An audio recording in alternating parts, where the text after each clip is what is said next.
Bismillahirrahmanirrahim. Assalamualaikum warahmatullahi wabarakatuh.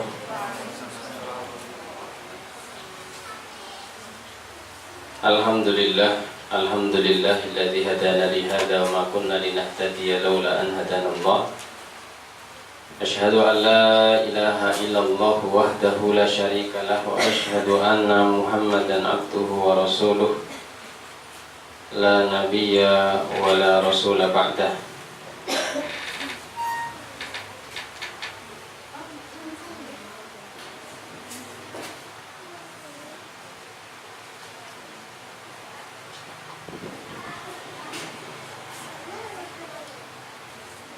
Qala ta'ala fi kitabihil karim, a'udzu billahi minasyaitonir rajim.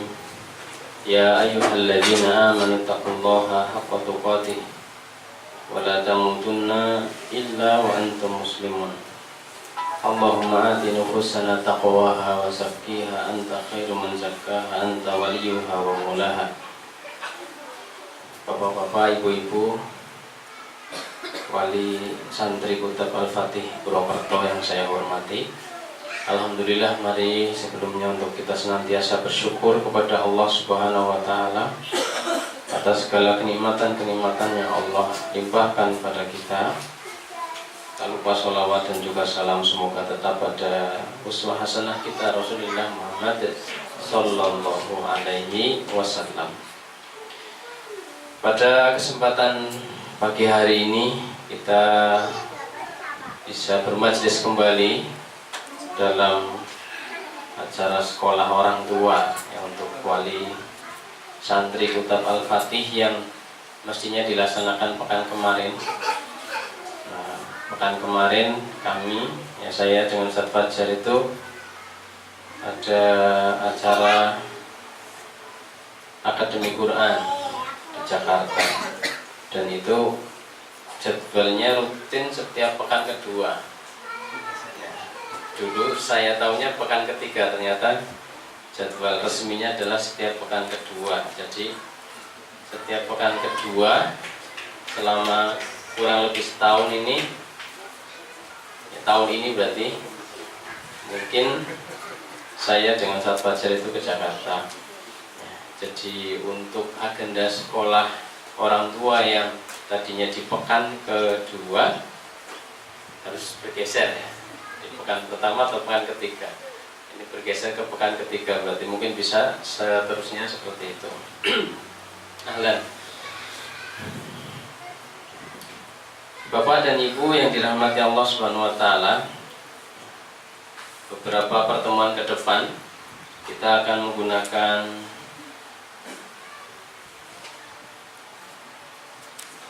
panduan ya dari kitab yang berjudul Daurul Bait fi Tarbiyatit Tiflil Muslim, peran rumah dalam pendidikan anak-anak muslim. Pertemuan kemarin sudah kita mulai pada bab yang pertama ya, tentang peran masyarakat untuk melahirkan generasi Islam. Kemudian tema kita pada kesempatan pagi hari ini, yaitu pertemuan yang kedua ya, dari buku ini adalah pasal yang kedua atau bab yang kedua, yaitu tentang tarbiyah ruhiyah ya, tarbiyah ruhiyah anak, insyaallah nanti. Bapak dan Ibu hadirin wal hadirat rahimani wa rahimakumullah. Kalau kita melihat kembali Al-Quran, di dalamnya ada petunjuk pendidikan terhadap anak yang diabadikan. Di antaranya adalah pada kisah Luqmanul Hakim. Luqmanul Hakim itu bukan nabi, bukan rasul, apalagi rasul, tetapi nasihat-nasihat beliau diabadikan oleh Al-Quran. Ini yang harus kita tadabburi. Ada hikmah apa di balik itu ya, seorang manusia biasa, bukan nabi, bukan rasul, tetapi nasihat-nasihatnya tersebut di dalam Al-Quran. Al-Quran kan kitab yang sangat agung, dan Al-Quran itu tipis. Karena tipis, dia hanya mencakup ya, poin-poin yang tentu simpul-simpulnya. Bukan kitab sejarah yang panjang lebar begitu tebal. Nah, di antaranya ada kisah Luqmanul Hakim di situ. Karakter kisah dalam Al-Quran kan ahsanal qasas ya, kisah yang paling baik. Kemudian juga makana hadisan yuftaro ya, bukan kisah yang diada-adakan, tapi kisah nyata. Kemudian di dalamnya tentu syarat dengan pelajaran-pelajaran. Nah, ketika Luqman Al-Hakim ya, beliau disebut ya, namanya bahkan menjadi nama satu surat, disebut nasihat-nasihatnya ya, bagaimana pola pendidikannya terhadap anak. Berarti itu adalah tema yang semestinya harus dikaji, digali sedalam-dalamnya oleh setiap orang-orang yang mempunyai kepedulian dalam pendidikan keluarga, pendidikan anak. Mudah-mudahan terus ada yang menggali dan kita bisa menyerap, atau mungkin kita sendiri bisa berlatih untuk mentadabburi ayat-ayat tersebut ya, yang berisi tentang nasihat Luqman. Ibnu Ashur dalam kitabnya At-Tahrir wa Tanwir itu beliau menyebutkan bahwa anak Luqman ini dulunya bukan anak yang bertauhid ya, dia itu musyrik awalnya, atau beragama dengan agama yang ada di dalam kaumnya. Dan ini jumhur ahli tafsir mengatakan seperti itu. Bukan anak yang lahir dari kecil sudah biasa kalau kita misalkan ke masjid, tapi atas hikmah dan sifat syukur yang ada pada beliau, Allah Subhanahu wa taala mentakdirkan melalui nasihat-nasihatnya anaknya ini bisa berubah. Nah, ini ada satu keistimewaan berarti pada diri Luqmanul Hakim. Ada sesuatu yang sangat istimewa ya, sehingga kata-katanya itu bisa bekerja pada diri anak. Kita kadang berpikir kata-kata sudah, bahkan tidak hanya kata-kata, mungkin sampai tangan kita maju ya, tapi kok anak kita nggak berubah. Nah, itu yang salah anak kita apa kita sendiri itu? Ya, anak kita masih kecil, mau kita jadikan sasaran kesalahan, yang kita jadikan kambing hitam. Ya, kita yang sudah berakal, yang sudah balik, yang sudah sarjana, nah ini harusnya ngaca ya, apa yang salah pada diri saya. Nah, ini makanya bolak-balik kesolehan seorang anak ya tentu tidak lepas dari kesolehan biangnya, bapak ibunya. Kalau kita ingin soleh, kita sendiri harus memperbaiki kesolehan kita. Ini harus selalu kita ingat-ingat, kita tanamkan. Anak saya kok begini ya, anak saya begini ya, ngaca. Berarti ketika saya curhat tentang kenakalan anak saya, itu sama saja saya sedang membongkar aib saya gitu. Artinya ada yang tidak beres pada diri saya.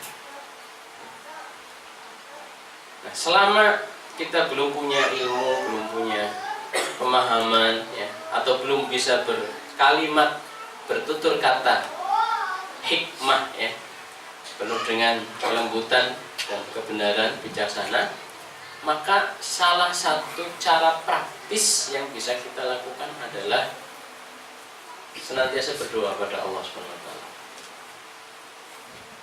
Doa ini tidak ada mungkin sia-sia.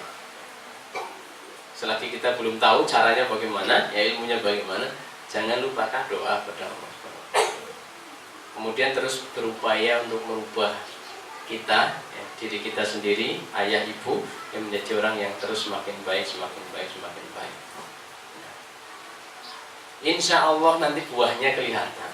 Ya, pada saatnya buahnya kelihatan. Ya. Jangan langsung putus asa, jangan langsung mengharap besok bisa berubah. Ya. Rasulullah mengatakan walakinnakum qaumun tasta'jilun.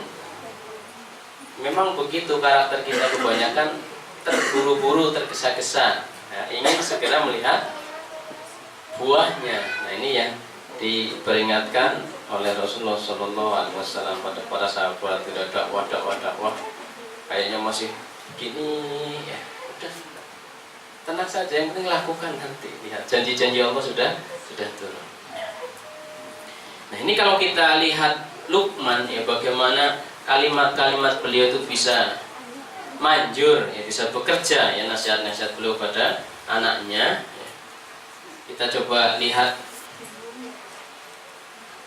dalam ayat yang ke-12 ya, 12, 13 dalam surat Luqman itu ayat yang ke-12 Allah berfirman, a'udzubillahi minasyaitonirrajim. Walaqad ataina Luqman al-hikmata. Dan sungguh kami telah berikan kepada Luqman al-hikmah. Pertama hikmah, anishkur lillah, sehingga dia bisa bersyukur. Wa may yashkur fa innama yashkuru li nafsihi. Barang siapa yang bersyukur, hakikatnya dia sedang bersyukur, berterima kasih pada dirinya sendiri. Buah dari syukur itu akan kembali pada kita. Wa man kafara fa innallaha ghaniyyun hamid. Barang siapa yang kufur, berarti Allah Subhanahu wa taala, Allah mengatakan ghaniyyun hamid. Allah itu maha cukup. Kalian nggak usah terima kasih, nggak usah ibadah juga nggak masalah. Ya, Allah tetap kaya. Allah tetap tidak butuh kalian. Ya, ibadah kalian tidak akan menambah kejayaan, kebesaran Allah Subhanahu wa taala. Allah tetap hamid, tetap terpuji. Aslinya berarti apa? Allah tidak butuh syukur kita, tapi syukur itu akan kembali manfaatnya pada diri kita. Nah, ini dari sini ada kalimat ya, hikmah, ada kalimat syukur ya, memiliki hikmah dan pandai bersyukur. Ini diantara karakter yang dimiliki oleh Luqman ya, sehingga kalimat-kalimatnya bisa merubah ya, nasihat-nasihatnya bisa didengar oleh anak. Di antaranya karakter ini apa? Hikmah dan pandai bersyukur. Ya, kalau pandai bersyukur, ya kita punya anak itu bagian daripada nikmat, kita syukuri. Ya. Kemudian anggota tubuh kita, bagaimana Allah berikan nikmat-nikmat ini kita syukuri, bagaimana kita gunakan sesuai dengan perintah Allah Subhanahu wa taala, kita jauhi larangannya, kita jalankan perintahnya. Nah, kalimat hikmah. Pada kalimat hikmah yang berarti pemahaman, kemudian ilmu, kemudian kalimat bertutur. Hikmah itu di dalamnya ada pemahaman, ya sebagaimana yang dikatakan oleh Ibnu Katsir rahimahullah. Di dalamnya berarti ada pemahaman, ada ilmu, ada kalimat bertutur yang baik. Ini hikmah. Walaqad ataina Luqman al-hikmata, berarti Allah telah berikan ini pada Luqman. Di samping beliau sebagai orang yang pandai bersyukur, ilmunya ada, pemahamannya ada, tutur katanya juga ada, tutur kata yang baik ada pada beliau. Kita orang hari ini itu banyak orang yang mengejar ilmu ya, ilmu. Dia ingin berilmu untuk apa? Untuk menaikkan karirnya, kan gitu. Untuk menaikkan karirnya. Kenapa dia sudah selesai S1 pengen S2? Biar dapat ya, menambah golongan, kemudian naik kayak golongannya, kemudian jabatannya naik seperti itu, mau dipromosikan sebagai ini ya, harus sekolah lagi. Nah, dia terus menambah. Ini banyak orang melakukan seperti itu ya. Dia baik ilmu-ilmu dengan bidangnya di luar rumahnya, tetapi coba lihat ya, betapa banyak di antara mereka, barangkali termasuk kita ya, yang tidak mengasah diri ya, untuk mendalami ilmu-ilmu yang bisa membuat keluarga kita baik ya kan?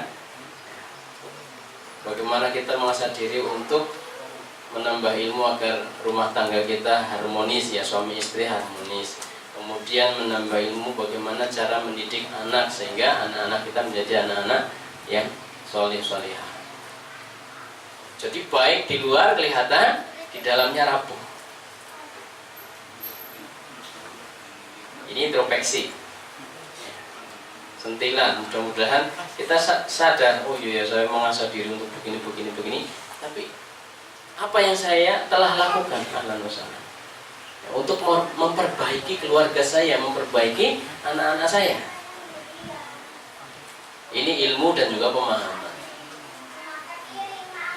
Kemudian bertutur kata juga. Bagaimana orang biasa ya bisa baik dengan teman-teman sejawatnya, apalagi dengan atasannya, apalagi dengan kliennya ya, dengan pelanggannya, bisa manis begitu ya. Tapi begitu dengan anaknya, begitu dengan istrinya, ya kelihatan aslinya seperti itu. Padahal dia hidup lebih lama di rumah apa di luar itu. Nah inilah yang harus kita perbaiki kalau memang ada pada diri kita. Ya, ini diantara pelajaran dari kisah Luqmanul Hakim ya. Ya kita lanjutkan masuk pada tema kita pada kesempatan hari ini, yaitu tarbiyah ar-ruhiyah ya. Bab yang kedua tentang tarbiyah ruhiyah. Tamhid, pendahuluan. Al-insanu ruhun thumma jasad, waruh aham minal jasad. Manusia itu tidak hanya terdiri dari jasad, tetapi juga ada ruh.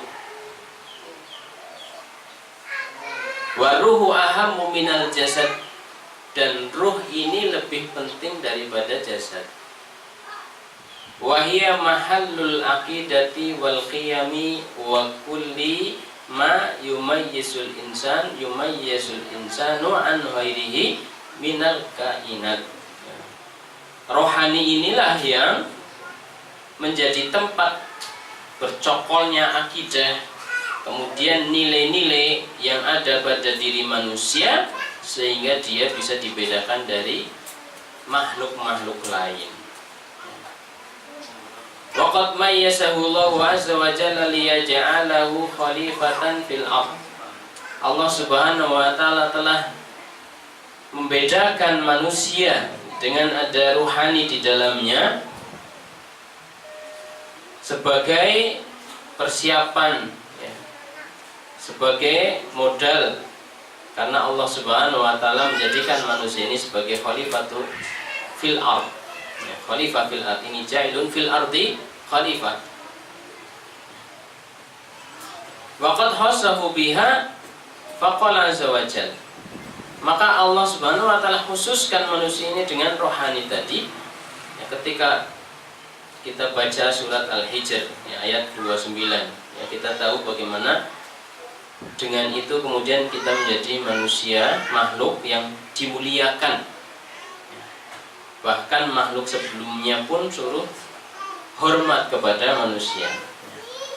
Allah berfirman, "Fa idza sawaituhu wa nafakhtu fihi min ruhi faqa'u lahu sajidin." apabila penciptaan secara fisik jasad ini sudah lengkap, ya, disebutkan setelah lengkap itu tidak langsung ditiup ruh, ya, dibiarkan sampai 40, ya, 40 di situ ada menafsirkan 40 tahun. Wa nafakhtu fihi, kemudian aku tiupkan ke dalam jasad tersebut min ruhi, dari ruh Allah, ya, dari ruh Allah, bukan ruhnya Allah. Nisbat di sini bukan nisbat kepada bagian dari Allah, ya, tetapi ciptaan Allah. Ruh itu adalah ciptaan Allah. Kemudian ditiupkan ke dalamnya ruh ciptaan Allah itu.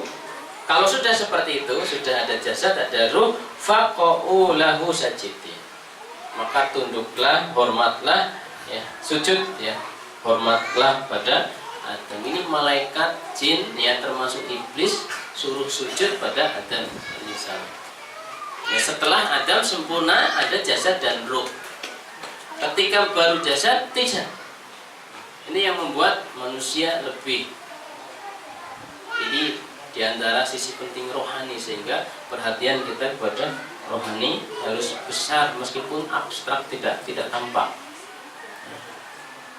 Orang-orang tertipu dengan fisik, hal-hal yang tampak.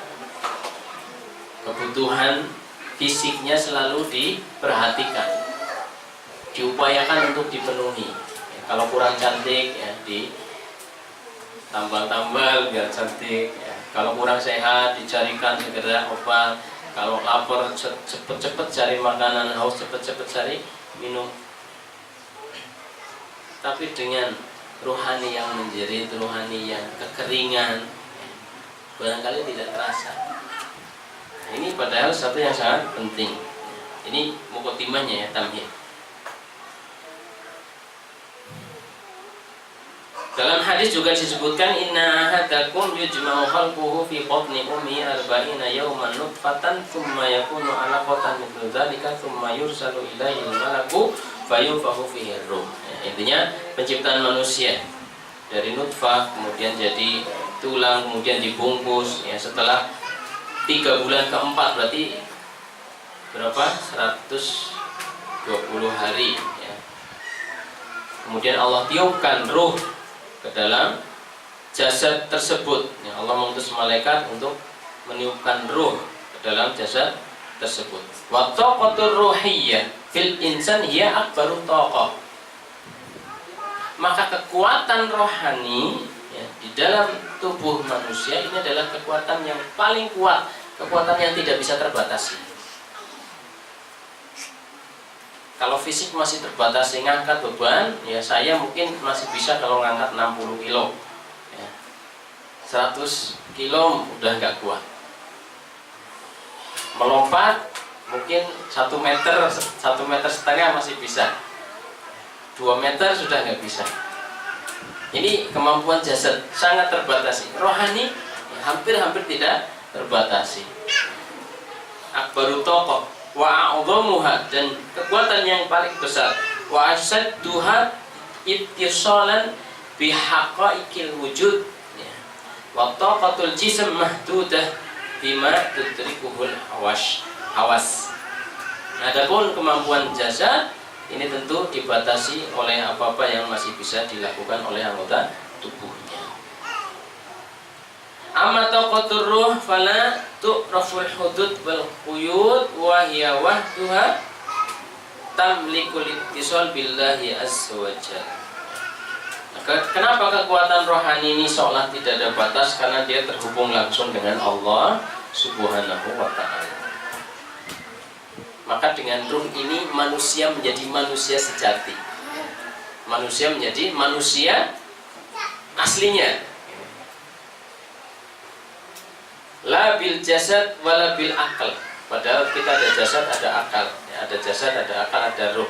Tapi yang paling dominan adalah ruh saja. Karena ini adalah nafkah, jelas langsung juga dari Allah subhanahu wa ta'ala. Adapun jasad kita itu adalah dari tanah. Wali'anna baqiyata wali'annaha baqiyah wal jasad yafna. Kemudian ruh ini kekal, rohani kita kan kekal, ruh itu kekal. Jasad kita yafna, jasad kita akan jadi tanah, tapi ruh selalu hidup.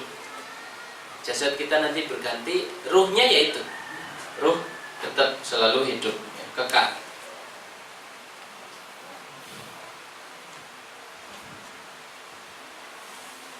Wa mimma yu'safu lahu annana fil asril hadir nurabbil ajsad wal uqul wa numhilul arwah. Ini yang harus dikasih garis ya. Dikasih garis bawah ya. Dan hal yang sangat disayangkan terjadi pada kita, terjadi pada orang di zaman ini. Banyak di antara mereka nurabbil ajsad wal uqul. Dia melatih jasmaninya, mengurus jasmaninya biar sehat, biar mahir apa saja ya. Urusan jasmani. Kemudian akalnya juga biar cerdas, bisa hitung-hitungan dengan cepat, bisa tahu ini, bisa tahu itu. Ini yang terus diperhatikan, terus dipupuk. Wa numhilul arwah, sementara untuk rohaninya dia abaikan atau kurang mendapat perhatian. Waqad yunkiruha katsirun minal mu'asirin alladzina tashabba'u bi thaqafatil ghad. Orang-orang yang mereka kenyang menyerap ilmu-ilmu atau pengetahuan-pengetahuan yang dibaca adalah literatur barat. Ini rata-rata mereka akan berpaling atau tidak memikirkan ya, bagaimana pentingnya untuk membuat atau memberikan gizi terhadap rohani. Wa minna man la yunkiru ruha lakinnahu yajhalu wasaila tarbiyatiha.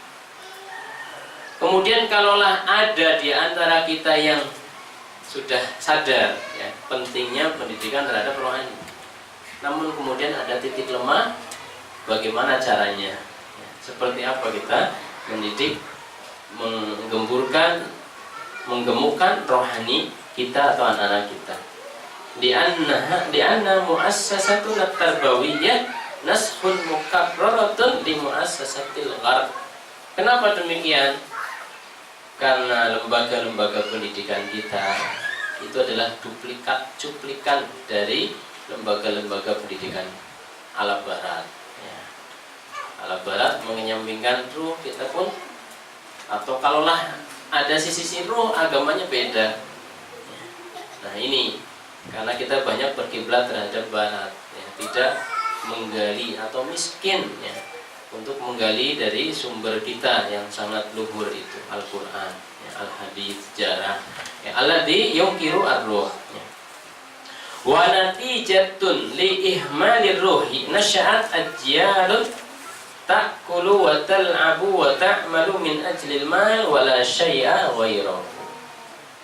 Ya, karena pola yang salah ini ya, maka akan terjadi buah atau hasil apa ihmalir ruh ya, menyampingkan pendidikan rohani sehingga generasi yang lahir adalah generasi yang dia makan, dia minum, dia bekerja hanya untuk harta, hanya untuk materi, menjadi orang yang materialis. Nah ini sebagai mukadimah tentang pentingnya pendidikan rohani. Ayo hadirun wa ayatuhal hadirat rahimani wa rahimakumullah. Bapak catatan nih ya. Ya, jadi poin-poinnya nanti kan bisa dicatat, bisa dilihat kembali ya, kalau baru nyata dilihat, oh tadi masih nyambung dengan keterangannya. Nah, nanti sambil dipraktekkan gitu. Tapi kalau nyata ditinggal juga lupa, buka lagi bingung ini nyambungnya kemana. Apalagi ya nggak buat catatan ya sudah. Makanya sudah setahun berjalan, hampir 2 tahun berjalan, nggak tahu, mudah-mudahan ya tetap ada perubahannya. Ya, at-tarbiyah ruhiyah juz'un asasin.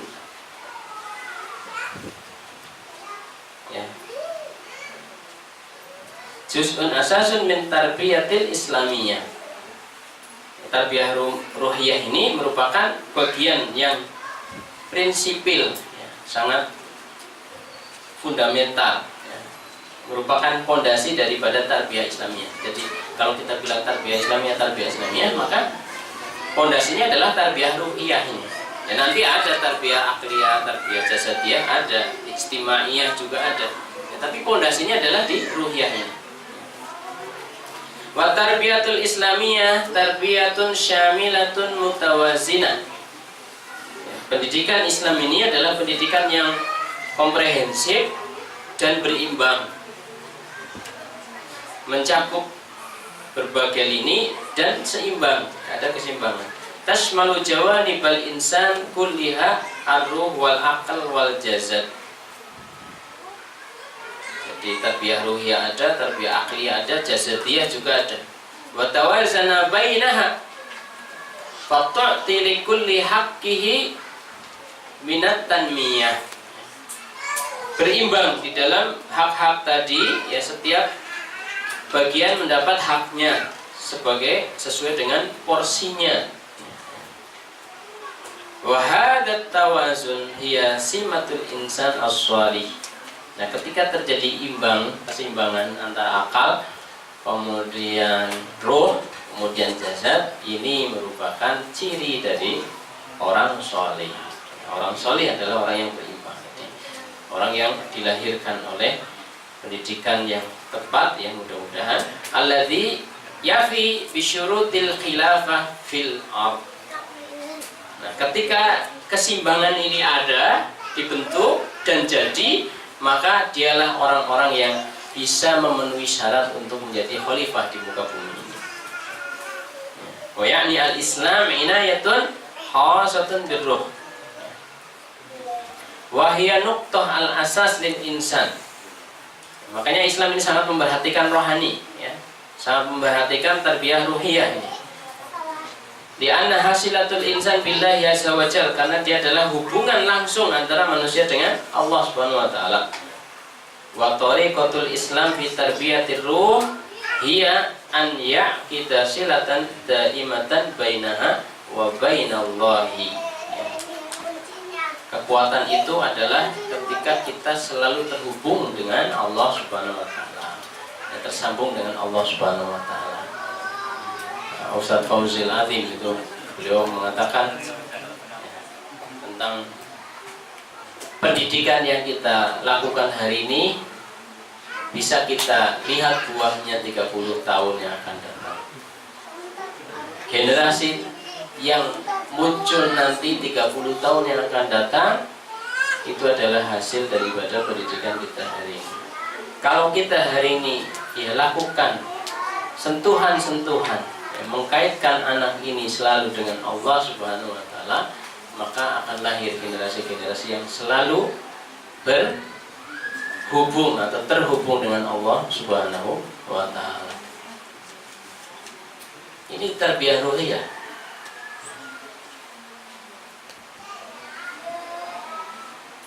Amma idza ta'ufat silatur ruh billahi azza wa jalla fa innaha tadmur wa tudawi wa yahlubuha at-tin alladhi tajdibuhul ardu ilaiha fayahbatul insanu wa yaslubu fi hayatihi ma yushbi'u jasadahu min anasiril tin.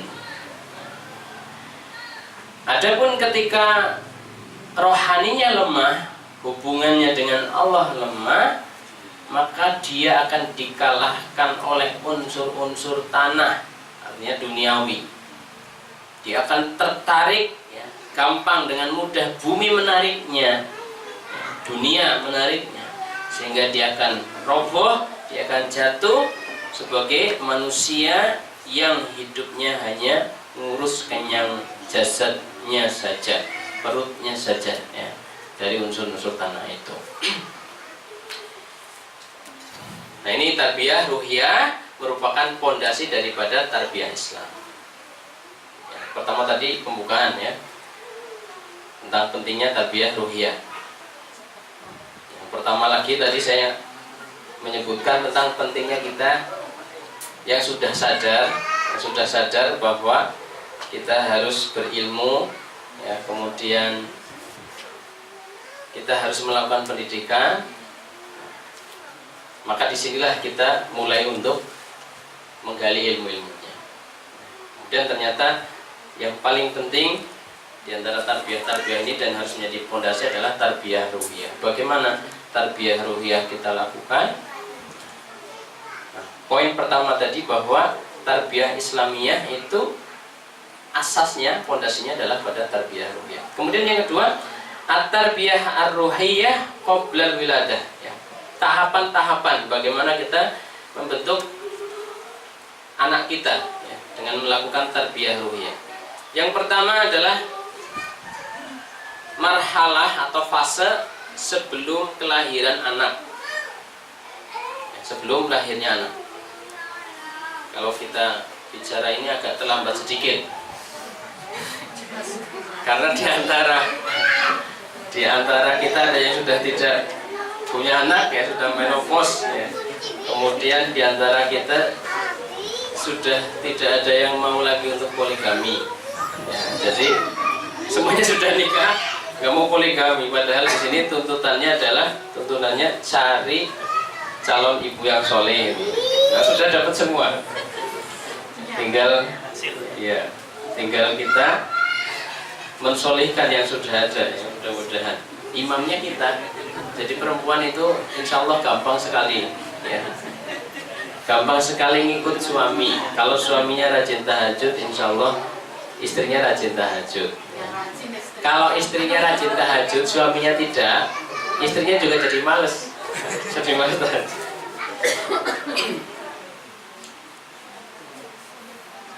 Ya. Wayam bahi an yatazawwajal muslim biniyati ta'atillahi wa rasulihi.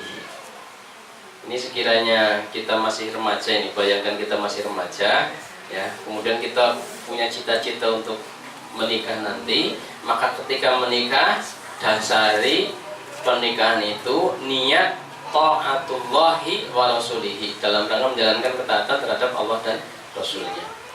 Kemudian niat payuh son, ya, nafsuhu, untuk menjaga kehormatan dirinya.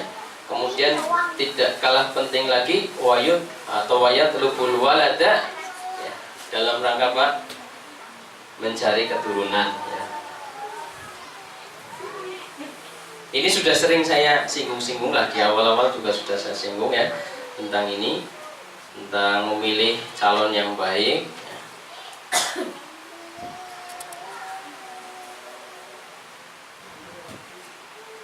Tapi ada ayat yang ingin saya sampaikan di sini dalam surat Al-Isra, ya, ayat 62, Allah Subhanahu wa taala berfirman,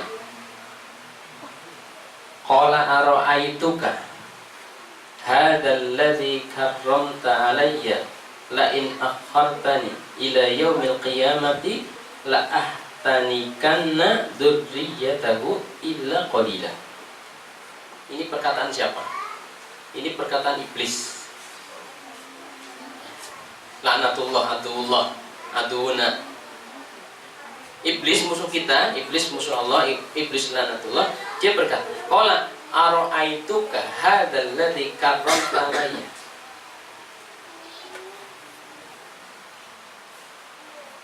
Dia menggugat Allah, ya, terhadap penciptaan manusia.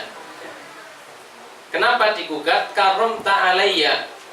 Kenapa engkau lebih muliakan dia daripada aku, ya, padahal dia dicipta belakangan Adam alaihissalam dan keturunannya. Nah, sumpah iblis, la in akhartani ila yaumil qiyamah.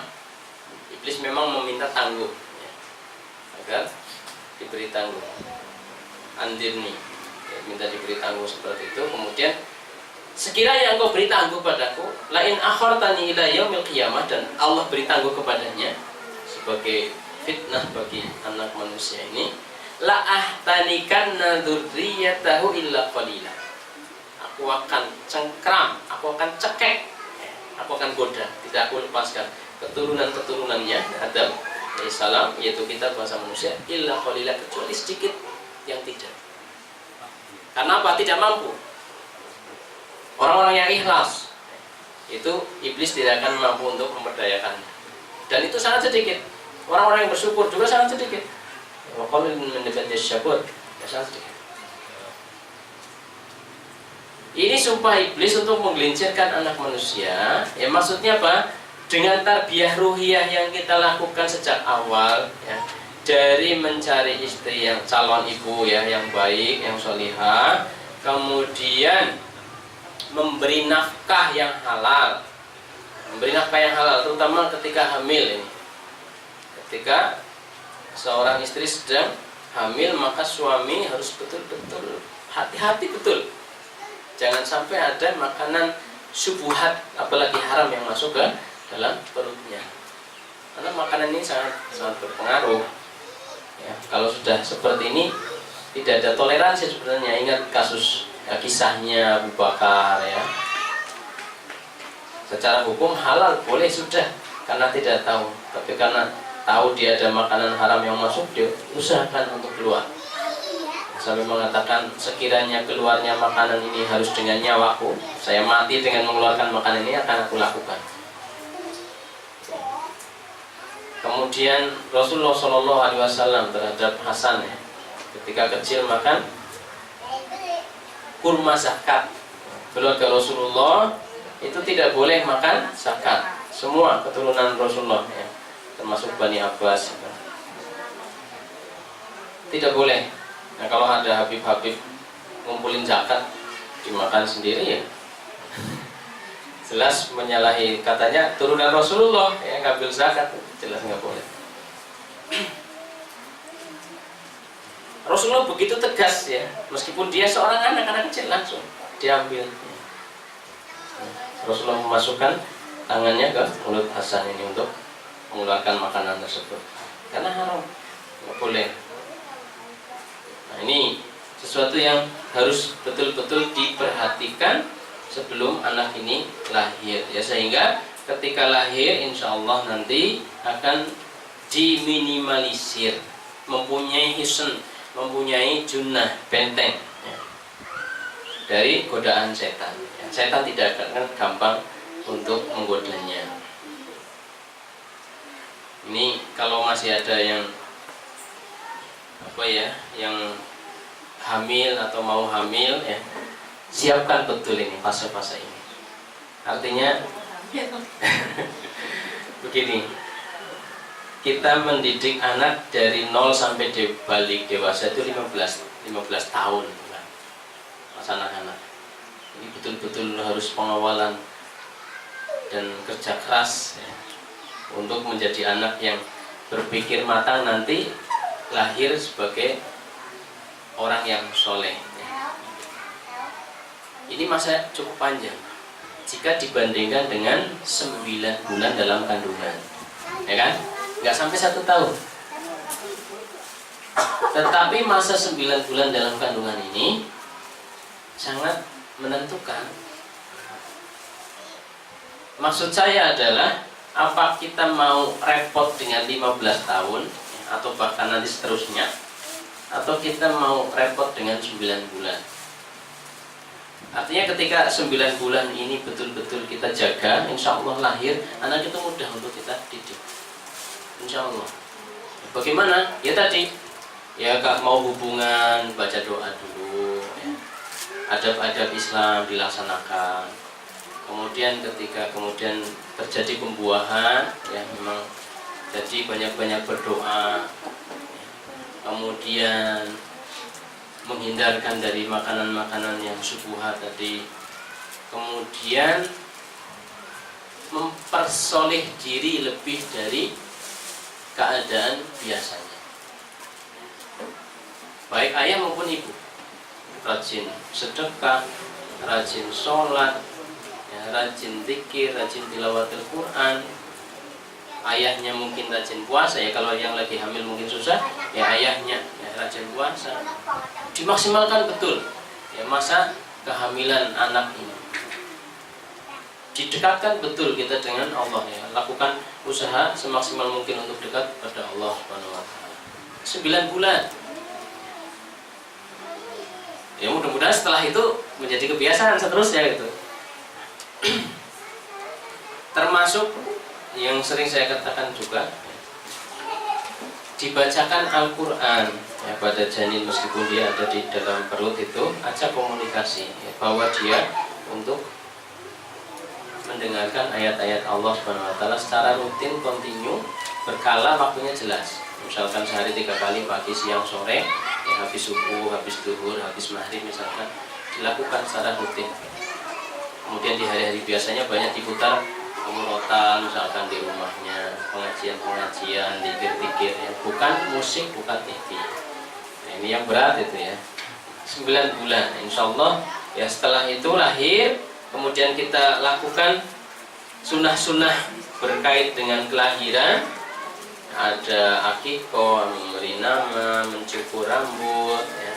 Kemudian termasuk khitan ya. Terus sambil tahapan-tahapan selanjutnya nanti ada insya Allah di sini. 2 tahun, 3 tahun ya, 5 tahun, 7 tahun ya. Maksudnya kapan disuruh sholat, kapan disuruh puasa, kapan mulai mengenal huruf-huruf kalimat thayyibah, kapan mulai dihafalkan Al-Quran. Ini tahapan-tahapannya ini disinggung di sini. Ya kalau seperti itu ya, kayak-kayane gitu. Kayak-kayane anak kita lahir nanti mudah menjadi anak soleh. Mungkin bisa, ya. Kayaknya apa? Yakin? Ya. Mungkin bisa dilihat dari pengalaman pribadi. Saya dulu waktu hamilnya fulan seperti ini, waktu hamilnya fulan seperti ini. Efeknya yang terjadi pada anak seperti apa? Barangkali kita dulu lengah atau memang karena belum tahu ya, tidak melaksanakan itu ya, tapi untuk kedepannya harus ada perubahan, harus ada reformasi. Dulu saya sering mendengar kisah-kisah di kutab itu, orang tua mau produksi lagi katanya, produksi lagi, kalau begini mau produksi lagi gitu. Yang tadinya sudah kayaknya stop gitu ya, ada angin segar ya, keoptimisan untuk melahirkan generasi-generasi soleh. Akhirnya yang masih produktif ya, ada keinginan ya, untuk melahirkan generasi kembali.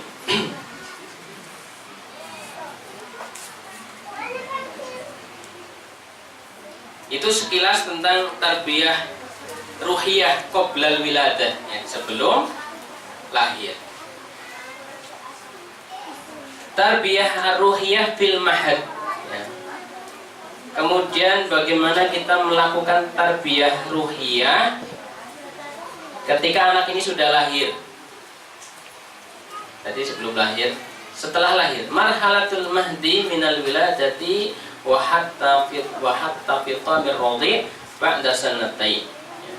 Masa ini berarti sejak lahir sampai disapih ya, sekitar 2 tahun. Wa bil idhafati lima sabaqa hadhihi al-ijra'at masyru'at litarbiyatir ruhiyah minha. Ya, ada beberapa hal-hal yang dianjurkan dalam din ini ya, tadi sudah saya singgung diantaranya ya. Tapi ini dikelompokkan sendiri tadi sebelum wiladah, sebelum lahir, sekarang setelah lahir. Yang diajarkan oleh Islam tentang ini ya, kita sudah biasa dengar. Di antaranya adalah adzan ya, begitu lahir diadzani. Hadisnya disebutkan dalam Sunan Abi Dawud, Sunan At-Tirmidzi ya. Ra'aitu Rasulullah sallallahu alaihi wasallam adzana fi udhunil Hasan ibn Ali hina waladathu Fatimah radhiyallahu anha bis shalah. Saya melihat Rasulullah SAW, ini Abi Rafi mengatakan, saya melihat Rasulullah SAW adzan di telinga Hasan ketika baru lahir ya, dilahirkan oleh Fatimah istrinya Ali ya, anha ya, radhiyallahu anha bis shalah, dengan adzan salat ya, adzannya adzan salat itu Allah Akbar. Kemudian doa ya, tentunya berdoa Mudah-mudahan anak yang baru lahir ini menjadi anak yang soleh, ya solihah. Kemudian bersyukur, ya sujud syukur misalkan dengan nikmat yang besar ini. Kemudian tahnik menjadi sesuatu yang asing barangkali di negeri ini, tapi akhir-akhir ini ya sudah sering terdengar tahnik ya. Bahkan ada herbal dengan brand tahnik kayak gitu, isinya korma, cairan korma ya. Tapi asli tahnik bukan seperti itu. Tahnik itu korma ya, korma, biji korma diambil ya, bukan di jus, bukan di blender ya, bukan diambil cairannya korma, langsung langsung di mamah ya. Kemudian diambil terus dimasukkan ke mulut si bayi. Kalau hikmah secara medis, mungkin ada yang menilai bahwa ini berarti jorok atau apa ya, ada yang menilai seperti itu. Tapi ada yang menilai juga kalau medisnya pro Islam tidak melihat dari sisi itunya. Kenapa? Ini Rasulullah yang mengajarkan, sunnah dari Rasul. Oh, ternyata di dalamnya ada imunisasi alami. Ya, kalau ada bakteri-bakteri dalam tubuh orang yang mentahnik ini, nah ini berarti sedang mengenalkan kayak imunisasi ya. Apalagi di kurma ya, nanti menjadi lemah atau gimana ya. Itu yang tahu ya orang medis ya. Tapi saya pernah mendengar itu justru dengan teknik ini seperti imunisasi alami. Jadi langsung dikunyah oleh orang. Kemudian orang ini diusahakan bukan sembarang orang. Nah ini yang mungkin ya, kalau bisa bukan sembarang orang ya, tetapi orang ahlul fadl ya, orang yang mulia ya secara din, seorang tokoh agama, tapi yang soleh, karena bisa jadi ustadz bukan orang soleh ya, bisa jadi ya, lihatlah orang soleh dan tidak harus ustadz ya, tapi kelihatan kesolehan orang tersebut. Nah ini bisa kita mintakan demikian ya. Kalau masalah kebersihan ya mungkin bisa dipilih juga ya, atau sudah tahu dia ustadz tapi hepatitis ya jangan, mungkin ya cari yang lain.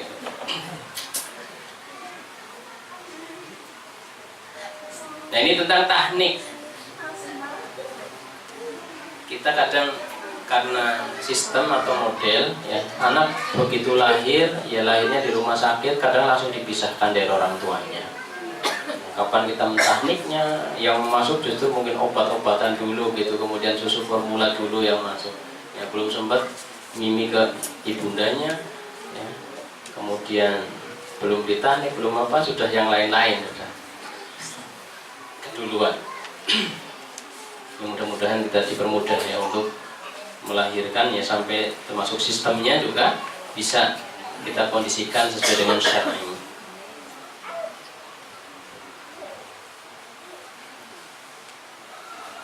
Wa doa bil barokah, wa doa lahu bil barokah. Jangan segan-segan untuk meminta doa dari orang-orang ya.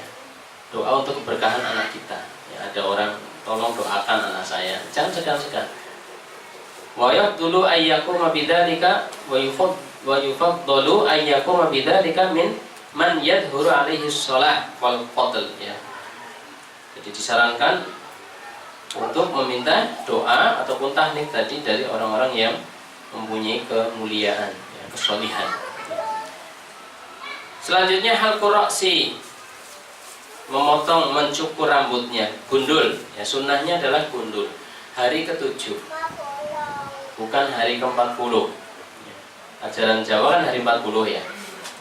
Jangan lo masih lunak sekali ya, memang masih lunak, namanya kulit bayi masih lunak. Rasulullah apa nggak tahu? Kita tahu ya.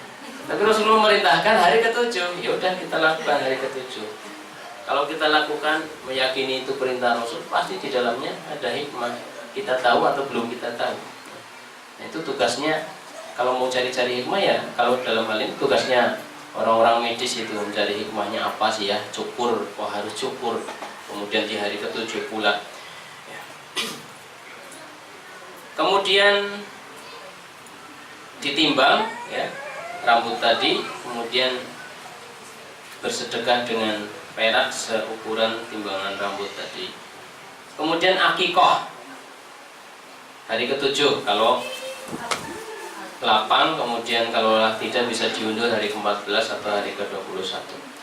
Kemudian memberi nama pada hari ke-7 dengan nama-nama yang baik.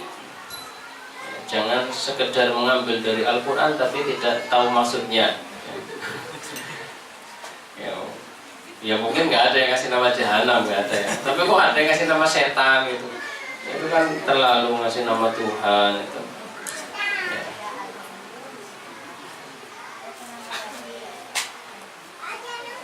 Ya kasih nama yang baik. Kemudian al-khitan bagi laki-laki ataupun perempuan. Ya kita nggak ma'ruf dengan khitan, tidak biasa dengan khitan perempuan. Ya.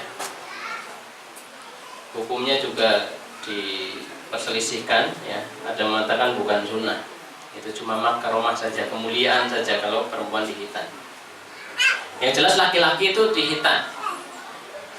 Nah, kapan dihitan? Orang kita di sini itu rata-rata menghitankan anaknya. Kalau dulu saya dihitan ketika mau masuk SMP. Ya, dan itu rata-rata seperti itu, mau masuk SMP baru hitan, lulus ujian ya itu baru hitan rata-rata. Orang sekampung ya seperti itu, nggak ada sebelum itu nggak ada. Nah itu boleh-boleh saja karena sebelum balik, yang penting sebelum balik itu sudah hitan. Kemudian waktu yang paling bagus yang pernah saya baca ya, berdasarkan pengalaman seorang dokter muslim ya, spesialis tentang hitan ini ya, yang paling bagus itu di bulan-bulan kedua ya, antara 1 sampai 3 ya. Tapi yang lebih bagus lagi antara 1 sampai 2 ya. Anak saya yang pertama ya, yang pertama itu dihitan pada bulan ketiga. Yang saya bayangkan setelah dihitan itu kan nanti pipis ya, pipis itu kan nanti kena luka. Bayangan saya nangis itu karena apa? Perih, keperian. Ternyata tidak. Ternyata tidak nangis. Kemudian dia kan belum banyak gerak, masih begini saja. Kemudian untuk pergantian sel, kesembuhan luka juga lebih cepat. Kemudian dia juga tidak trauma nanti harus hitan ya.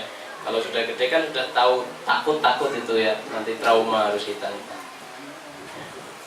Nah, jadi hitan di awal-awal bulan itu sebenarnya lebih bagus. Ya yang ini baru lahir, adiknya Fahri, laki-laki perempuan? Siap-siap saja laki-laki ya.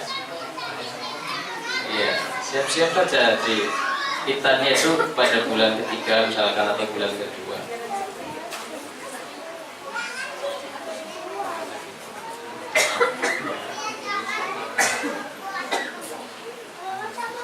Ya, kemudian waktu saya sampai jam berapa?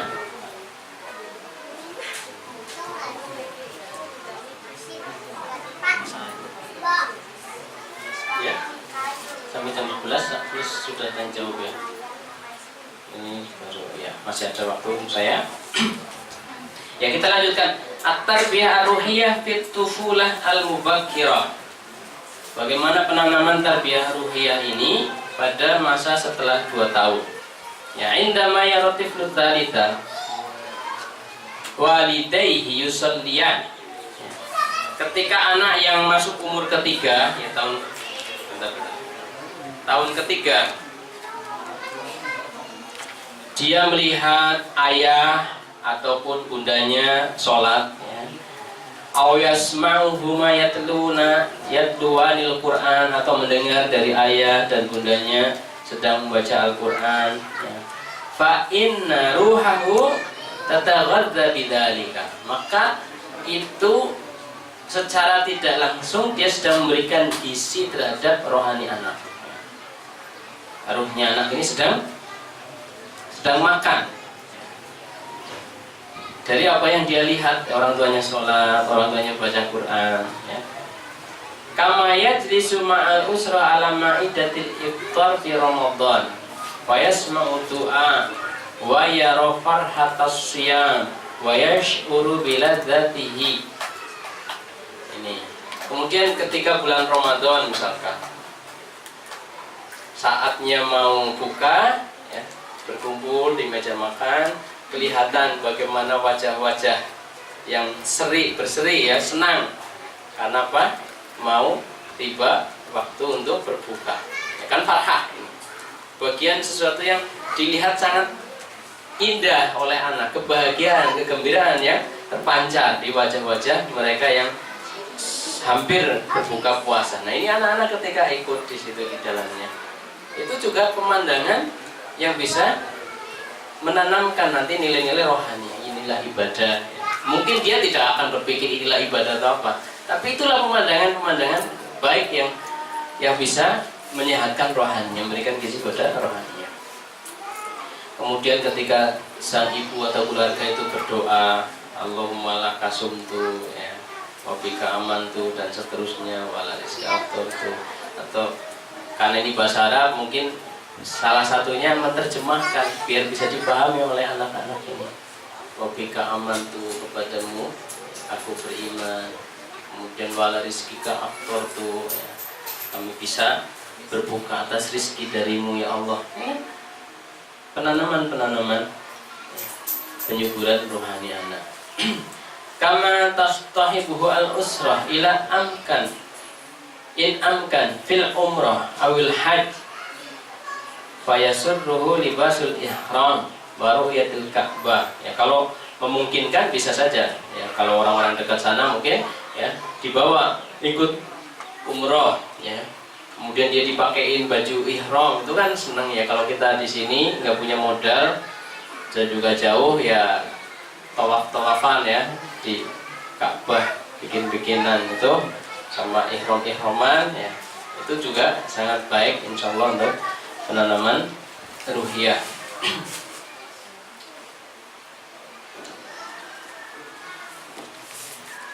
Ya, ini diantaranya. Berarti apa? Tindakan kita yang dilihat oleh mereka. Ini satu penanaman nilai-nilai rohani.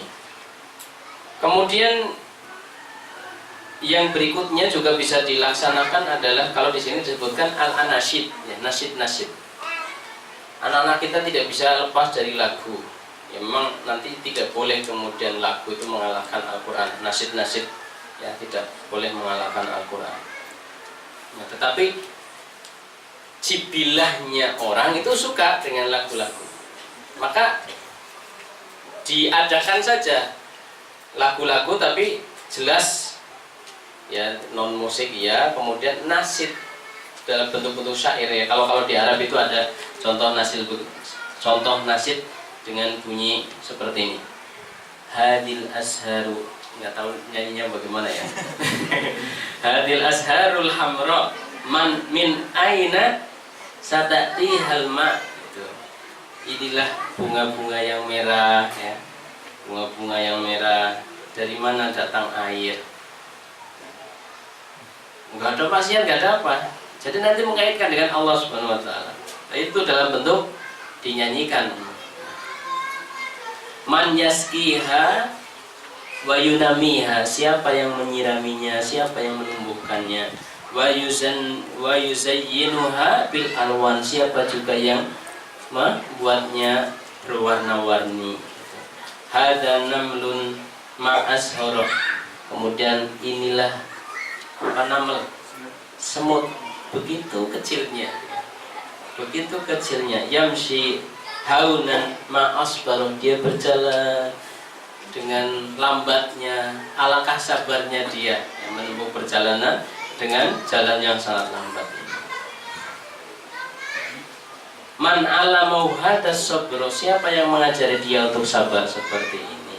Man askanahu hadal waqro, siapa yang membuatnya rumah seperti itu. Ya, Allahu ta'ala allamahu, tentu Allah yang mengajarinya. Allahu ta'ala alhamahu, tentu Allah yang mengilhaminya. Hadat tiflun dunal fahmi, man allamahu satyal ummi, ini anak kecil yang nggak tahu apa-apa. Siapa yang mengajari dia sehingga dia netek ya kepada ibunya, cari-cari lapar, cari-cari ya ibunya itu. Siapa yang ngajari? Man awadahu an yardo'ahu an ya'khudha indal ju'i. Siapa yang membiasakan dia untuk nyusu dari ibunya? Siapa yang menjadikan dia cari-cari ibunya ketika dia haus, dia lapar? Nah, ini contoh, maksudnya nasid-nasid seperti itu ya. Bukan nyanyian, bukan. Nah, ini mungkin sambil diemban, mau tidur ya. Hal-hal seperti ini bisa diperdengarkan kepada anak secara tidak langsung, menanamkan nilai-nilai Islam ya dalam bentuk nyanyi itu atau nasyid ya. Yang jelas ini tidak boleh kemudian mengalahkan Al-Quran. Al-Adkar, kemudian juga menghafalkan atau membiasakan pada anak dzikir. Ya, saya kalau jalan itu naik kendaraan biasa. Ya, setelah doa-doa, ada berapa doa kalau naik kendaraan. Ya, keluar rumah sudah berdoa. Keluar rumah bismillahirrahmanirrahim. Kemudian naik kendaraan subhanalladzi sakhkhara lana hadza. Kemudian dilanjutkan lagi Allahumma inni a'udzubika min al-ghadab wa karena biasa seperti itu, kalau jalan mesti seperti itu, semuanya hafal ya. Dengan otomatis itu hafal ya, karena dibiasakan tanpa ditalkin langsung kayak gitu, karena kebiasaan-kebiasaan saja. At-tarbiyah ruhiyah hiya tawthiqus silah billahi azza wa jalla fala yahibu ismullahi subhanahu wa ta'ala an sam'it tifl.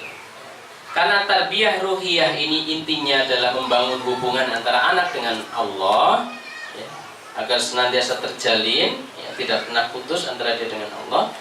Maka jangan sampai hilang pada anak itu nama Allah ya. Jangan sampai anak lama tidak mendengar Allah itu disebut. Yasma'u walidayhi fis sabah wa yadhkurana Allah bi qaulihima. Di pagi hari anak sudah mendengar ayah atau ibunya asbahna wa asbahal mulku lillah walhamdulillah dan seterusnya. Di sore hari mereka mendengar amsayna wa amsal mulku lillah. Nah, kalau seperti ini ada, kita keraskan dalam rangka pendidikan ya. Kemudian ketika kita makan bareng-bareng bismillah ya. Kemudian ketika selesai alhamdulillah ya. Waqtiflu laqitun mumtaz. Anak itu dia penutur yang sangat jitu. Apa yang lewat dia tangkap ya. Kalau yang lewat ini saya kaki 4 misalkan, ya itu yang ditangkap ya. Nah, tapi kalau yang lewat alhamdulillah, subhanallah, astagfirullah, afan, kemudian jazakumullah khairan, jazakillah ya, yang tertangkap seperti itu ya. Ya, yang lewat seperti itu yang ditangkap oleh anak-anak. Kemarin saya terharu nanti anak cerita, saya ingin praktek jadi Zainal Abidin ya. Apa? Ketika disakiti justru malah ngasih ya, tidak sekedar memaafkan tapi malah ngasih hadiah itu. Disakiti oleh siapa, adiknya berapa misalkan ya. Tidak hanya memaafkan saja tapi malah kasih hadiah. Oh, subhanallah ya. Ini pintarnya gurunya berarti ya. Mudah-mudahan berkah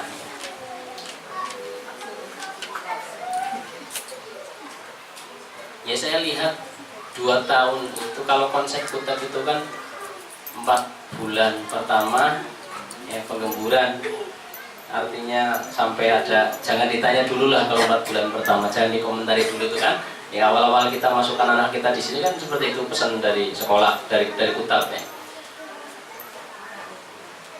4 bulan katanya, bayangan saya 4 bulan jadi sudah gitu. Oh ternyata ya itu awalan. Kemudian yang saya pernah dengar nanti jadinya itu mudah-mudahan ya sekitar 2 tahunan, sekitar 2 tahun atau lebih. Lengkapnya ya nanti kalau ada kutab awal 1, 2, 3 berarti 3 tahun, tapi 2 tahun, insya Allah ya, insya Allah itu sudah berubah ya anak-anak ini. Nah, Kutab di Purwokerto sudah berapa tahun? Baru 1 tahun setengah lebih ya. Jadi belum ada 2 tahun. Ya mudah-mudahan ini sebentar lagi lah, tahun ketiga ya kita bisa melihat. Kalau mungkin ada yang belum melihat hasilnya, mungkin nanti selesai tahun ini mudah-mudahan memang kelihatan hasilnya ya, dan saya sedang mulai melihat hasilnya ya, dari awal-awal saya belum melihat ya, tapi hari-hari ini saya sudah mulai melihat hasilnya.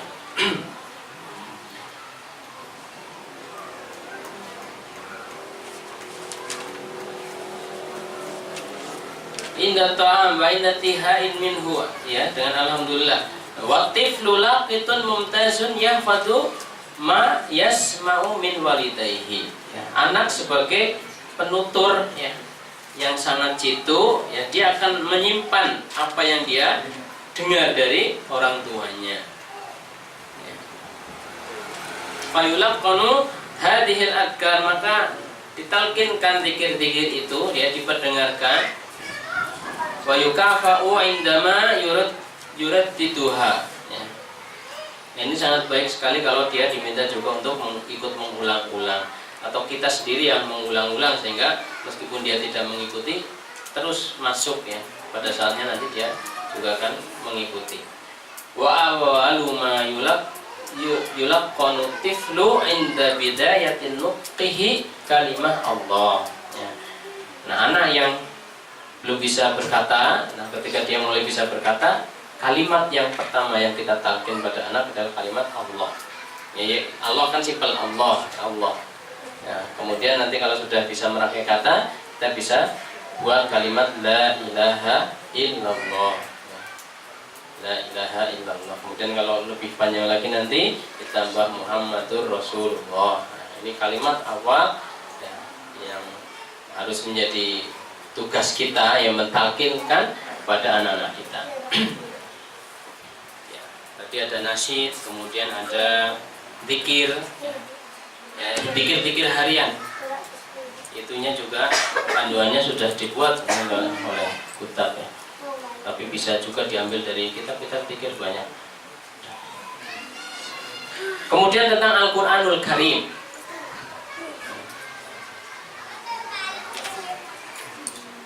Yulaqqanu tiflu ba'da tsalitsah surat Al-Fatihah. Ketika anak kita masuk pada umur ketiga, ya 3 tahun, artinya lebih dini juga nggak ada masalah. Tapi kalau sudah 3 tahun ya kita sudah mulai ajarkan paling tidak suratul Fatihah, surat Al-Fatihah. Nanti pada usia dia masuk ke tahun keempat, kita bisa lanjutkan dengan surat-surat pendek. Ada Anas, Al-Falaq, Qul, Al-Masad dan seterusnya. Wa yufiduhu fi dzalika syaritul mushaf al-muallim. Al-muallim. Nah, ini juga bisa anak-anak ini dibantu dengan dibelikan model kaset kayak gitu, atau audio lah intinya. Audio yang bukan tilawah seperti kita dengarkan imam lagi tilawah itu ya, tetapi tilawah belajar. Ada ya yang imamnya gurunya baca, kemudian anaknya ngikuti ya, yang model-model gitu. Alhamdulillahirabbil alamin, alhamdulillahirabbil alamin, ar-rahmanir-rahim, ar-rahmanir-rahim. Yang model-model seperti itu sering diperdengarkan.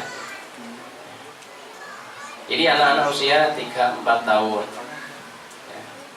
Kemudian, atau kalau tidak seperti itu, bacanya ada jeda-jeda. Alhamdulillahirabbil alamin, jeda. Nah, sehingga ada kesempatan kita ngikutin atau anak ngikutin Ar-Rahmanir-Rahim dan seterusnya.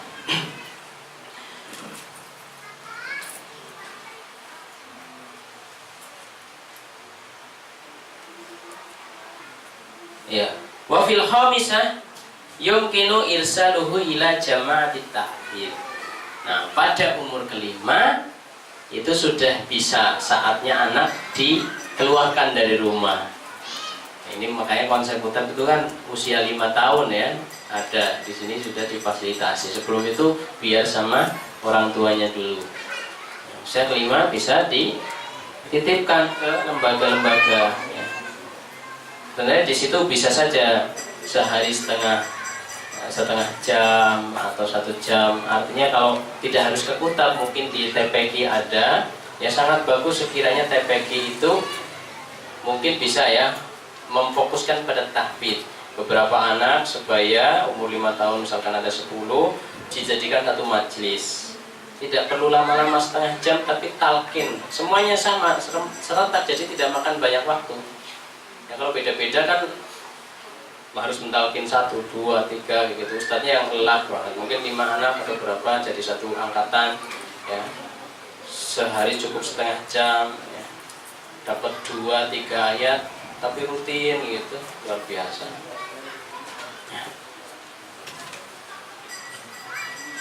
Nah ini wafil khamisah yumkinu irsaluhu ila jama'atit tahfidz al-Qur'an fil masjid limuddati nisfi sa'ah ba'da al-'asri thumma yazidu ila sa'atin ba'da syahr ya. Awalnya mungkin setengah jam cukup. Nah nanti setelah berjalan 1 bulan bisa ditambah 1 jam misalkan setiap harinya. Ini tentang Al-Qur'an. Kemudian berikutnya qasasul anbiya wa as-sirah. Sering memperdengarkan kepada mereka qasasul anbiya, kisah-kisah para nabi atau sejarah rasul atau kisah-kisah sahabat ya. Sering disuguhkan pada mereka. Indama yahkil walidan li atfalihim qissata Ismail alaihi salam wa ummuhu Hajar naba'a zamzama wa nab'i zamzam yamtali'u qalbu at-tifli bihubbillahi azza wajalla ya, ketika diperdengarkan kepada anak kisah tentang Ismail dengan Hajar ibunya ya, yang kemudian tidak ada minuman, tidak apa, kemudian Allah Subhanahu wa taala memancarkan air Zam-Zam, bukti sayang Allah pada mereka. Nah, ini dikaitkan ya, agar anak itu selalu cinta pada Allah, maksudnya berhusnudzon kepada Allah. Ini Allah Subhanahu wa taala kemudian memancarkan air Zam-Zam agar Ismail bisa minum ya, yang tadinya haus. Itu kan tampak ya kasih sayang Allah nanti. Wa yash'uru bi rahmatihi wa lutfihi ya, akan terasa pada anak akan rahmat dan kasih sayang Allah. Nah ini contoh. Wa min siratir rasul kaifa aghdaqallahu subhanahu wa ta'ala al-khaira al-amim ala Halimah as-Sa'diyah wa usratiha bisababi Rasulullah sallallahu alaihi wasallam. Kemudian kalau kita kisahkan Rasulullah ketika kecilnya ya dengan Halimah as-Sa'diyah, tadinya Halimah as-Sa'diyah itu ontanya, keledainya kurus, kambingnya kurus, ya anak-anaknya kurus, susunya nggak keluar, ya. Kemudian dengan memelihara Rasul semuanya berubah. Nah, Allah merubah kondisinya. Nah, juga memasukkan bagaimana Allah Subhanahu wa taala memberikan kasih sayangnya mencurahkan kasih sayangnya pada hamba-hambanya. Wa fi lailatul hijrah kaifa aghsyallahu subhanahu wa ta'ala absar al-musyrikin anhu indama yakhruju min baitihi marran min bainihim ya. Kemudian ketika kita kisahkan tentang hijratul rasul misalkan, bagaimana Allah Subhanahu wa taala menjadikan orang-orang kafir itu, orang-orang jahat, ditutup pandangan mereka, tidak melihat Rasul sallallahu alaihi wasallam. Bagaimana kemudian Allah mengirim burung dara ya untuk bertelur ya di gua tempat Rasul bersembunyi, kemudian ankabut, laba-laba untuk membuat jaring laba-laba ya, sholat tidak ada orang yang ada di situ ya. Wa yazidu hubbut tifl al-atfal lillahi subhanahu wa ta'ala wa yanmusu'urahum bil inayah ar-rabbaniyah li ibadati sholihin. Nah dari sini bisa kita tanamkan bahwa orang soleh itu akan ditolong oleh Allah Subhanahu wa ta'ala, maka jadilah orang yang soleh. Waktu suatu Musa, misalkan kisah Musa alaihi salam la yamalu ziharu min simaiha ya, kalau kita kita kisahkan Nabi Musa, kisahnya sangat banyak ya, banyak pasal-pasal tentang kisah Isa. Anak-anak itu nggak akan bosan ya, mendengar kisah-kisah tersebut. Bagaimana Musa kemudian memukulkan tongkatnya, ya tongkatnya kemudian mengering jadi gunung, ada jalan, ya, asik gitu. Fataha fihi tariq baina ya, baina apa? Menjadi dua gunung ya. Jalan yang kering di antara dua gunung air itu. Kemudian bagaimana Allah Subhanahu wa taala menenggelamkan musuhnya yaitu Firaun. Nah, senang sekali. Orang yang jadi idolanya ya Musa di situ nanti menang, kemudian Firaun musuhnya ditenggelamkan. Nah, ini diantara kisah-kisah yang kita sajikan pada anak untuk melatih atau menanamkan nilai-nilai rohani pada anak. Ini perlunya kita untuk belajar membaca juga. Kemudian ibadah.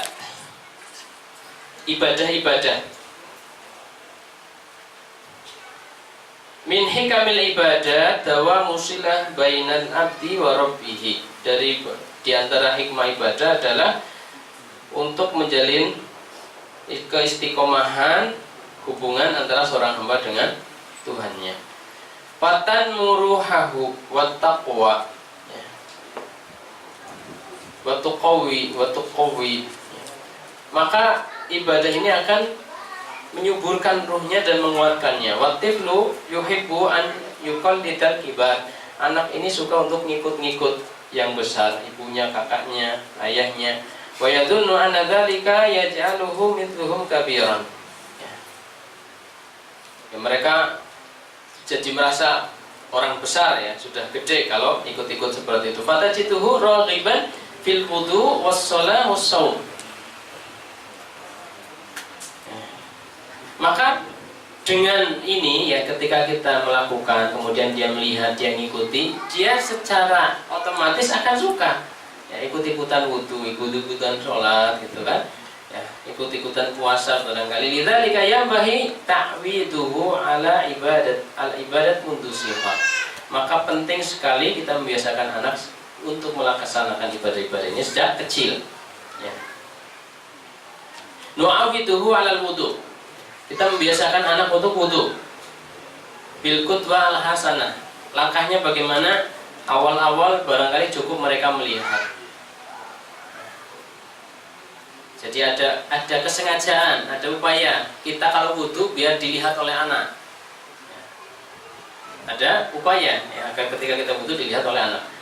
Wat talqin ya, kemudian nanti pada saatnya malah dia diajak, kemudian dia suruh wudu dengan termasuk bacaannya ya, menghadirkan niat.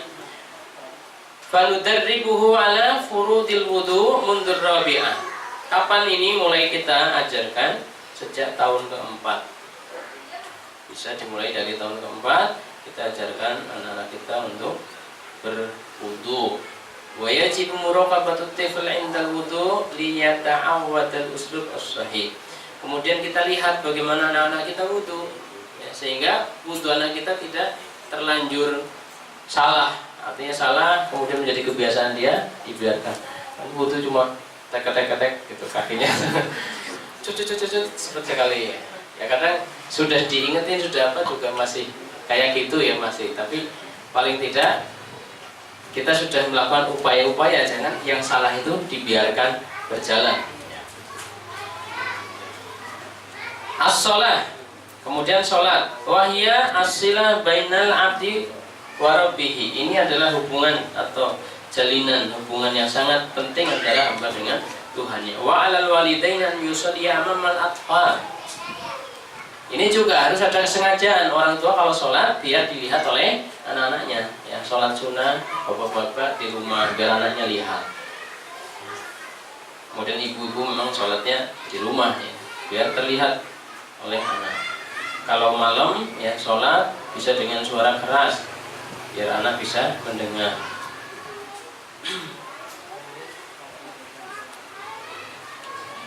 Fatan gharisu hadhihi suwar fi uqulihim. Maka gambaran-gambaran seperti ini akan tertanam pada akal mereka. Watiflur rabi'ah yarghabu fil wuquf ma'a walidayhi fi as-shalah. Anak umur 4 tahun itu sudah biasanya udah mulai ikut-ikutan. Ya.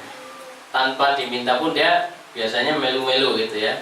Jadi abine ya ikut takbir. Kemudian nanti pas jengking saja gitu ya.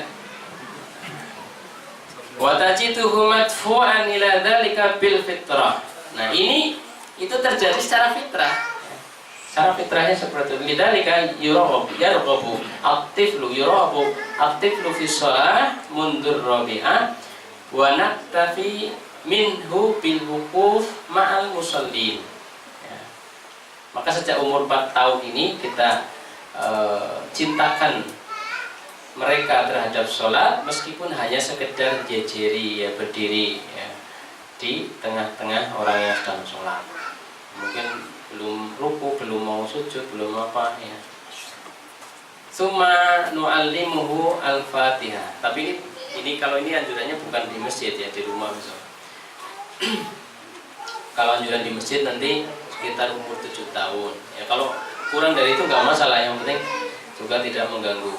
Ya, summa nu'allimuhu al-Fatihah fil khamisah. Waswar al-qasirah fis sadisah. Wa nablugu minhu qira'atuha fis shalah. Ya. Kita kan tadi Al-Fatihah dari tahun ke-4 mereka sudah biasa mendengar, bahkan sudah bisa ditalqin. Kemudian ayat-ayat pendek. Nah, nanti suruh dimunculkan itu dalam sholat mereka. Ya, ketika mulai ikut-ikutan sholat, ya umur 5 tahun, 4 tahun, ya suruh dimunculkan itu hafalan-hafalannya. Wa nukafi'uhu khilalatil kalmuddah kulliha. Nah, ini semua itu kita tanamkan pada anak usia antara 4 sampai 7 tahun. Tsumma nu'aqibuhu bi ghairi dhar in qasara aw tahawana hatta al-ashirah. Nah, usia 7 sampai 10 tahun. Nah, sebelum 7 tahun kan sudah telat itu.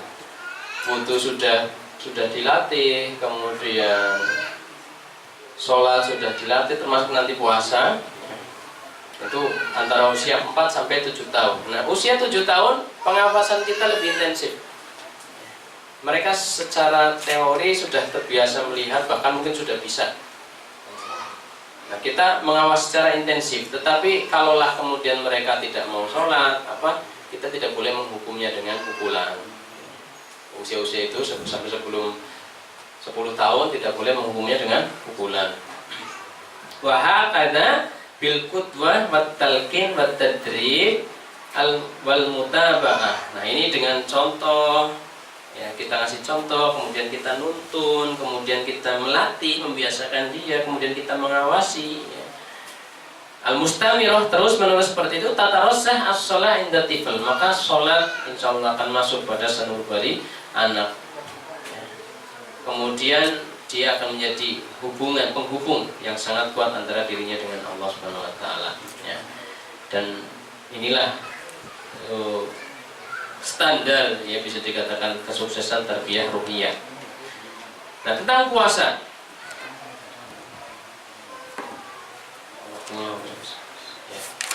ya, ini saya selesaikan, tanggung ya. Tentang puasa,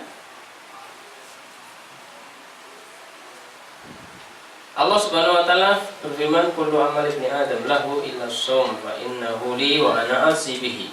Wassaumu lillah, puasa itu untuk Allah. Wala ahadun ya'lam haqiqatas shaim illa Allah. Tidak ada orang yang tahu dia sedang puasa tidak kecuali dirinya, dengan Allah Subhanahu wa taala. Ya, berarti ini pendidikan ihsan. Ya, lidzalika fa inna shauma silah bainal abdi wa rabbih. Ini juga menjadi hubungan antara hamba dengan Tuhannya. Wa huwa tatbiqun amalin li ihsan. Ini contoh konkret tentang ihsan ya, menyembah Allah seolah melihatnya, atau kalaulah tidak melihatnya merasa terus diawasi oleh Allah Subhanahu wa taala. Ya, kapan anak ini dilatih untuk puasa? Pertama, yajlisu atfalil khamisah wasadisa ma'al surah al-maidah iftar. Umur 5 tahun. Ya, umur 5 tahun atau umur 6 tahun kita libatkan anak-anak kita ketika kita berbuka. Belum disuruh puasa, tapi buka ikut.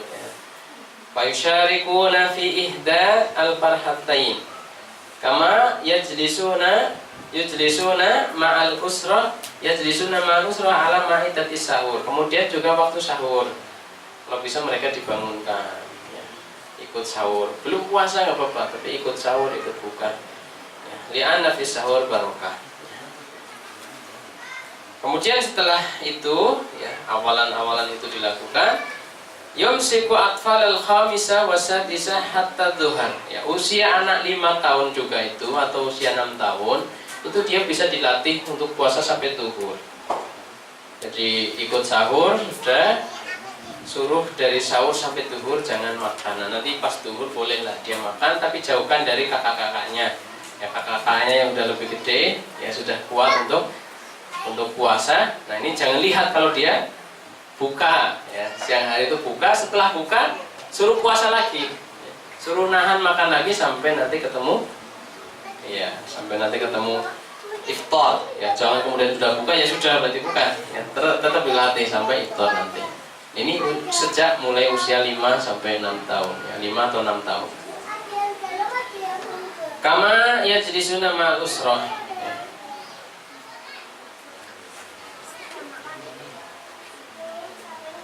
Kemudian wa yulaqqanu anna hadha siyam lillahi azza wa jalla wa annahu yarahum wa annahu sayujzihim alaihi khairul jaza fil jannah. Kemudian ditalkin, artinya ditalkin diajari. Tadi kan cara teori praktek, ikut gabung, ikut nimbrung sahur, ikut nimbrung buka, suruh nahan, itu kan teorinya. Ditalkin artinya dipraktekkan. Puasa itu apa? Kemudian mungkin bisa diceritakan orang-orang dulu, anak-anak dulu juga begini. Nah, nanti balasannya kalau orang puasa menahan lapar nanti dijauhkan dari sehari saja dijauhkan dari api neraka selama 70 tahun dan seterusnya. Kemudian balasannya jannah, royan, kayak gitu. Itu talqin namanya, diajarkan secara teori, dibuatkan. Wa yaqulu Muhammad Qutb fi manhajit tarbiyah al-islamiyah. Ya, Muhammad Qutb beliau mengatakan dalam kitabnya dalam manhaj tarbiyah islamiyah, ya, wa qad ikhtassa hadits Rasulullah sallallahu alaihi wasallam as-shalah bi hadzal amal li'annaha unwanul Islam al-awwal wal akbar. Memang dalam hadis tidak ada petunjuk khusus kapan dilatih, kapan dihukum tentang puasa itu, ataupun tentang yang ibadah-ibadah lain. Yang ada adalah sholat. Kenapa? Karena itu adalah merupakan sendi Islam yang paling pertama dan yang paling besar. Tetapi bukan berarti ajaran syariat-syariat lain tidak dilatihkan sejak dini, tidak. Tetap yang lain pun dilatihkan sejak dini ini menurut beliau. Walakin jami'u adabil Islam wa amarahu sa'iratun ala dzatil manhaj. Ya. Semua amalan-amalan Islam itu berlaku. Metode sholat ini berlaku. Artinya 7 tahun sudah dilatih. Ya, 7 tahun, 10 tahun tidak mengamalkan pukul. Puasa seperti itu. Wa in kana Rasul sallallahu alaihi wasallam lam yuhaddid laha zamanan muayyanan kas-shalah wa kulluha tahtaj ila ta'widil mubakkir. Ya, meskipun tidak seperti sholat langsung disebut, tetapi semua ibadah-ibadah itu butuh pembiasaan sejak dini. Ya, para fuqaha dalam mazhab Imam Syafi'i mengatakan yu'maru bihi shabi bis-shaum lis-sab'in wa yudrabu alaihi li ashrin. Orang-orang ahli fikih dari mazhab Syafi'i mengatakan anak kecil itu dilatih puasa sejak usia 7. 10 tahun tidak mau puasa boleh dipukul. Nah, tadi kalau untuk pelatihannya bisa dimulai dari tahun ke-5 ke-6. Nah, tahun ke-7 sudah mulai praktek. 5-6 sudah bisa mulai setengah hari kayak gitu. Ya. Selanjutnya ada sedekah juga yang harus dilatih. Ya, sedekah misalkan kita sedekah, anak-anak kita suruh lihat, atau kedua nanti kita punya uang kan, kasihkan anak kita biar dia yang ngasih gitu. Kemudian yang ketiga, dia sendiri diminta uang jajannya suruh disisihkan untuk ngasih, ini untuk melatih sedekah. Kemudian juga tentang kisah-kisah tentang jannah, kenikmatan-kenikmatan surga ya, ini juga akan tasywik mereka, yang membuat mereka rindu terhadap jannah dan berusaha untuk menjadi orang-orang yang dirindukan oleh jannah, itu orang-orang yang soleh mudah-mudahan. Bapak dan Ibu hadirin wal hadirat rahimani wa rahimakumullah, ya demikian yang bisa saya sampaikan. Ini asal yang kedua, alhamdulillah bisa diselesaikan ya, mudah-mudahan pertemuan yang akan datang bisa kita lanjutkan dengan kajian atau pembahasan berikutnya. Aku lu wal hadza, ada salah mohon maaf. Astaghfirullah li wa lakum wa lisairil muslimin wal muslimat wa lahum subhanakallahumma wa bihamdika asyhadu an la ilaha illa anta astaghfiruka wa atubu ilaik. Wassalamualaikum warahmatullahi wabarakatuh.